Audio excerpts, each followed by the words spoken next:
From Deloitte Tax, welcome to the Tax News and Views podcast. In this series, we talk to specialists from Deloitte about the latest business issues and developments. I'm Carrie Falkenhayn, your host for Tax News and Views. Joining me today for a special edition podcast to talk about President Biden's recently released fiscal year 2023 budget blueprint, along with what's known as the Green Book, which is a document that provides details on the upcoming tax and revenue proposals, is John Traub. I'm sure listeners are familiar with John's insights on policy matters, given his role on Capitol Hill prior to joining Deloitte. So, John, it's been a while since we talked. And President Biden just released the budget this week. And despite spending so much of last year pushing Congress on his Build Back Better plan, that plan is not what the Green Book is. Does this mean it's the end of Build Back Better?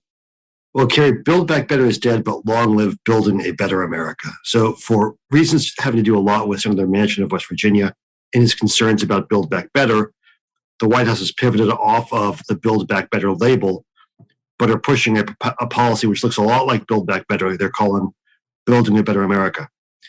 What's interesting is when you look at the budget that was released, there are lots of proposals that don't look at all like Build Back Better. And in fact, when you sort of tab through the footnotes, you see a notation that the budget assumes that most of the tax policies of BBB have been enacted. So it builds on the baseline in which we assume a variety of things in Build Back Better are enacted, including a higher corporate tax rate. Not a higher corporate tax rate. Importantly, a new book minimum tax, etc. So what's in the budget is actually additive to, not in lieu of, items in Build Back Better. So I just mentioned a higher corporate tax rate. That's in the president's budget this week. That would be in addition to, but not a replacement for, the proposed book minimum tax in the House-passed version of Build Back Better. That's such an interesting assumption to build this on, right? That Build Back Better has been passed. So what is not part of that assumption? Well, it's interesting. They single out a single provision from the tax title of Build Back Better. It said that the baseline does not assume its enactment. And that is, to those who have been listening carefully, will not be a surprise, the change to the $10,000 cap on the deduction for state and local taxes. That's been an issue that has vexed Democrats along regional and political lines for all of 2021 and into 2022. And so the White House sort of is punting on that issue for now as Democrats attempt to come to internal consensus on whether and to what extent they want to provide any change from the $10,000 cap. Okay, so still no SALT cap, a call for a 28% corporate rate. What are some of the other things that we might have seen before that are now part of this budget? Yeah, I mentioned a couple of them. So there are a number of items from the budget last year that President Biden did not get included in the House-passed version of Build Back Better, which is again now being rebranded into Building a Better America. The higher top rate for individuals and corporations, higher estate and gift taxes, higher capital gains rates, tax and carried interest as ordinary income, ending what the White House says are preferences for fossil fuels. And those are all items that President Biden had in his budget last year, and almost all of which he campaigned on in 2020, but which were not included in Build Back Better. But there are some new items that people should pay attention to. There are some new rules around digital assets, both reporting and tracking and treatment of brokers in digital assets. There's a replacement proposal for the BEAT called the Undertaxed Profits Rule that is an attempt to better align our tax treatment of multinationals with the ongoing Pillar 2 negotiations in the OECD. And then probably getting the most attention when the budget came out was a new billionaire income tax, which of course doesn't affect billionaires only. It actually applies to people with income and assets over $100 million, a little branding issue there, of course. But it's interesting because it applies to both realized income and unrealized gains. And that's sort of a nod to the idea of a wealth type tax or a tax on assets more than it is on traditional notions of realized income. Well, it's interesting, right? There's a reintroduction of a few concepts here that were taken away in the negotiations to get to the Build Back Better bill that ultimately didn't pass. So that's interesting. So how has Capitol Hill reacted? Well, the reaction's been fairly predictable. Democrats have mostly embraced the president's plan as a fiscally responsible way of making investments in things we need to build to make the country a better place to live and work and grow your business. Although a couple of Democrats, notably Senator Sanders, the chairman of the Budget Committee, criticized the budget for not having a windfall profits tax and for having a very large increase in military spending, which he felt was unwarranted. By contrast, Republicans have been pretty predictable in their responses. It's taxes that will choke the economy. It's spending that will fuel inflation. It's the wrong prescription at the wrong time.